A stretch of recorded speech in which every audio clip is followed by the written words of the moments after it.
Do you find it difficult to sell, or you just don't like it? Today I'll teach you what you have to do to be able to understand how to sell without selling.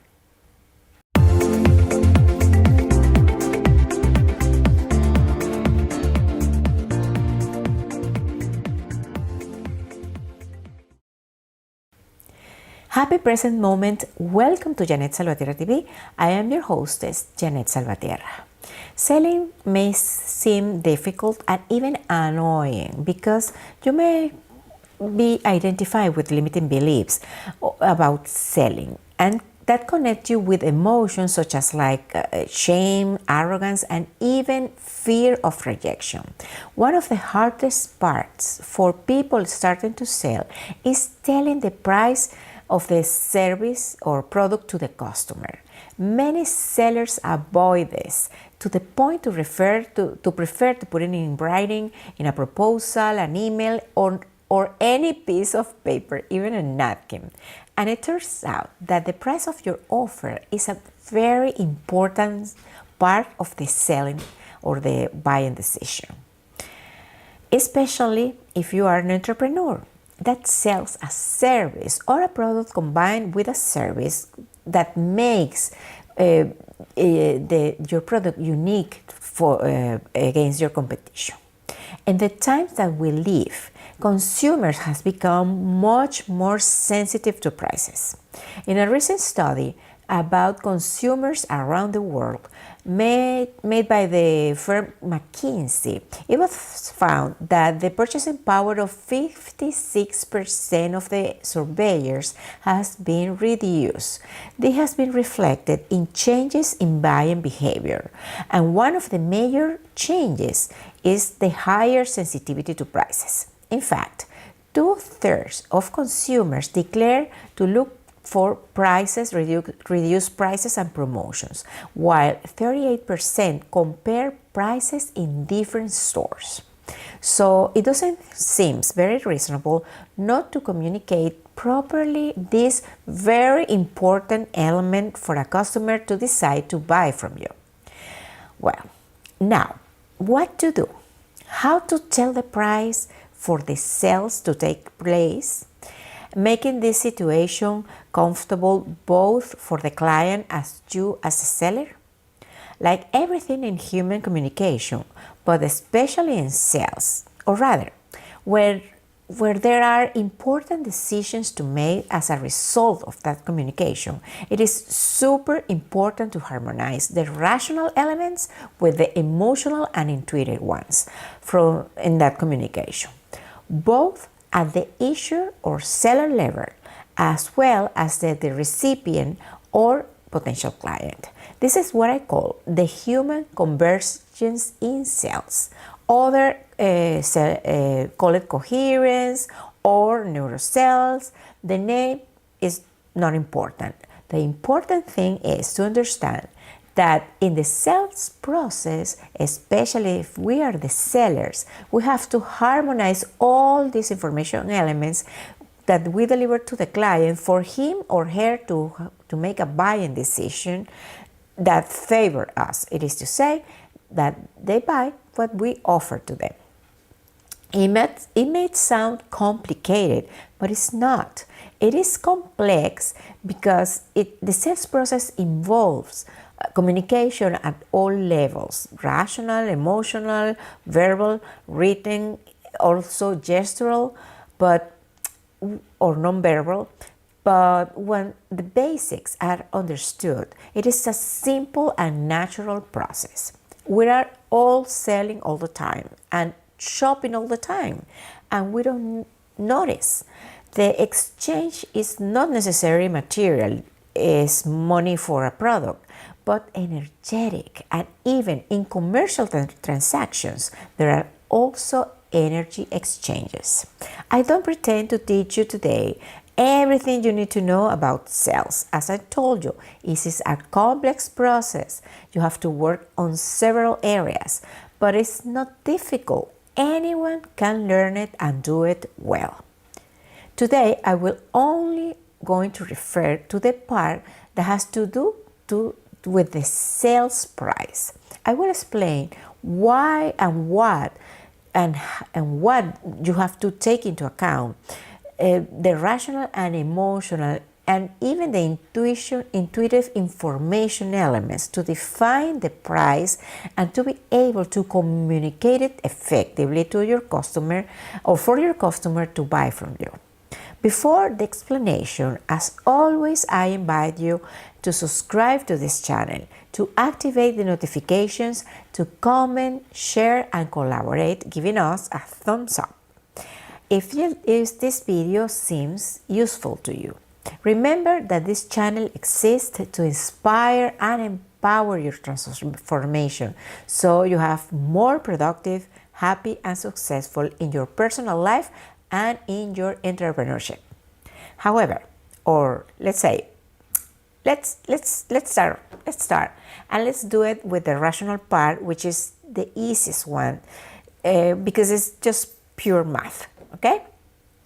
To determine the price of your product, in case that what you do or what you sell is resell something that is already manufactured, is to charge a price higher than your cost. That includes a margin.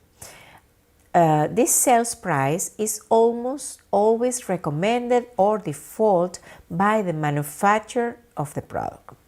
If you make your own products or what you sell is a service, at your total cost and multiply them by the desired profit margin percentage.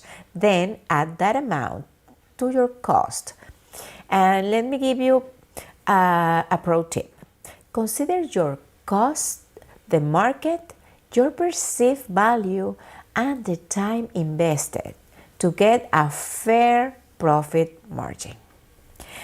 And then it is when that emotional part comes into consideration or is activated. Let's go back step by step. To determine the margin, we have to analyze three elements. 1, the market. 2, your perceived value. And 3, the time invested. For element 1, the market, you have to analyze the sales price of products similar to yours and understand the buyer's price sensitivity for this type of product or services.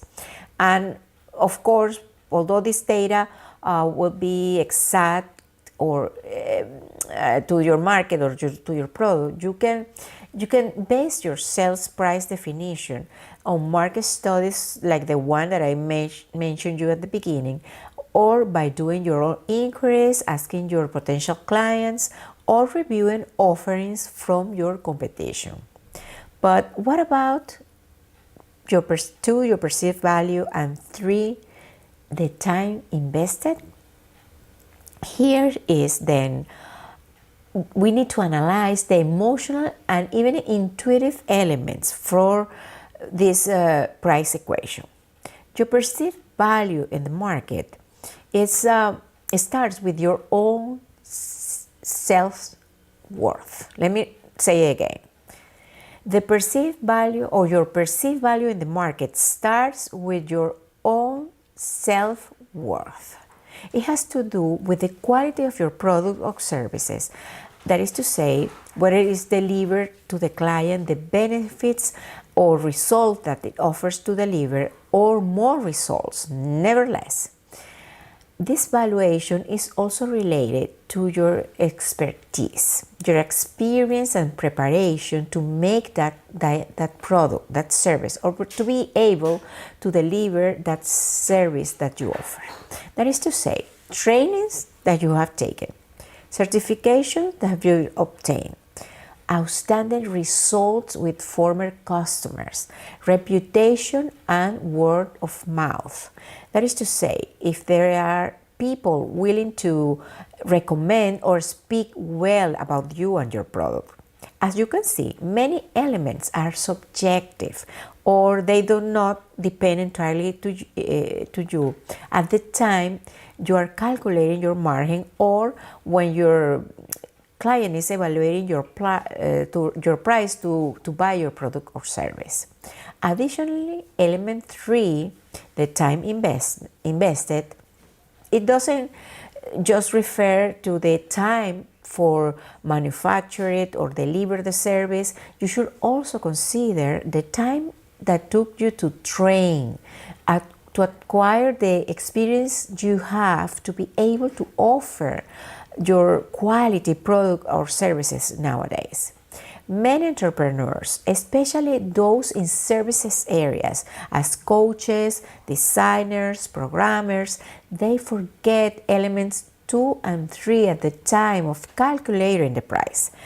And even worse, at the time of communicating the price, so they can do it with confidence, but above all with authenticity.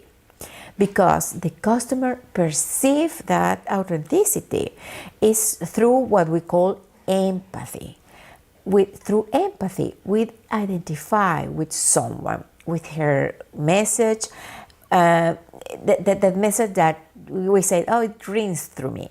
It makes the messenger believable, and then we can trust him or her, make a decision based on what he or she is telling us, and voila, we made the purchase or the sale depending on who are you in the story. That's why I always insist in working in the mindset of the entrepreneur or the female entrepreneur to transform your thoughts and beliefs, and for those beliefs to give you confidence or increase your personal power to achieve your goal. Obviously, you have to identify those beliefs, sometimes even extract them, because they are embedded in your mind, so that we believe that they are true, but when really they are not. So really value yourself. Think about how much you have invested in time and money to train yourself in assembling and manage your business. How many clients have you attended before to learn from your own experience about the effectiveness of your product or service, the hours and dollars invested in improving your product or service, fix errors, research about new methods or materials. Remember how were yourself when you started your business, and how much have you grown professionally until today. As all this allows you to better serve your customers, even serving your community, your neighbors, and fellow citizens. All this analysis will probably make you think about your why and the reason or motivation for which you have this business or venture in the first place. Surely there is a reason bigger than you that inspires your soul to express itself. What you do and will become as the footprint that you will leave in the planet where your soul decides to fly to another plane. Finally, all this reflection, all this analysis and calculations will allow you to put a fair price to your product and services. But above all, it will allow you to communicate it with conviction, with passion, with the certainty that you offer is the quality and useful for your potential client. Who is going to resist an offering such as that? Huh? I hope that it was clear that working in your own motivation, there is your emotional and intuitive part, as well as in the rational part, your production costs. All three elements will allow you to place or to define an appropriate price that will simplify your selling process. So when you go into sell, you won't have to insist, annoying or repeating to your client, you will be able to sell without seeming you are doing it, simply because you are convinced and passionate about the value that you're offering to the customer with your product or service. Please let me know if this video is useful to you, leaving a comment below this video. For now, thank you for watching. Blessings for you and your business, and we will meet again soon in a new episode of Jeanette Salvatierra TV.